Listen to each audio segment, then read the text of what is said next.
Pinuri at pinarangalan ni Pangulong Ferdinand Marcos Jr. ang mga natatanging overseas Filipino workers sa 2025 Bagong Bayani Awards sa Ceremonial Hall ng Malacanang Palace ngayong Huwebes bilang pagkilala sa kanilang kabayanihan, integridad, malasakit at kahusayan sa kani-kanilang larangan.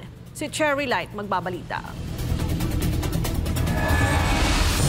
Ang Bagong Bayani Awards ang pinakamataas na pagkilala ng bansa sa mga OFW na nagbibigay diin sa kanilang tapang husay at puso. Ayon sa Department of Migrant Workers o DMW, ang parangal ay nagpapaalala sa bawat Filipino na ang tunay na heroismo ay matatagpuan sa araw-araw na serbisyo at sakripisyo, maging sa lupa o dagat, sa tahanan o ospital, dito man sa Pilipinas o sa ibang bansa. May iba't ibang kategorya ang award, kabilang ang Outstanding Employee Award, Community and Social Service Award, Culture and the Arts Award, Captain Gregorio S. Oca Achievement Award at Blas F. Ople Award para sa natatanging bagong bayani. Sa taong ito, ipinakikilala rin ang mga bagong kategorya, Heroic Act Award, Successful Reintegration Award at Susan Tots Ople Award upang kilalanin ang mga OFWs na may natatanging ambag sa kanilang komunidad at lipunan.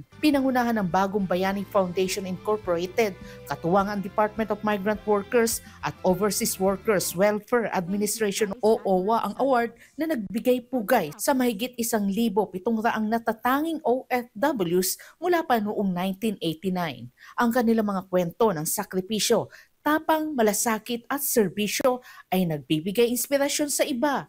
Ang Bagong Bayani Awards ay hindi lamang pagkilala kundi paalala rin na ang OFWs ang bagong bayani ng mundo na patuloy na nagpapaangat sa ekonomiya ng bansa sa pamamagitan ng kanilang dedikasyon at halos 30 bilyong pisong remittance kada taon.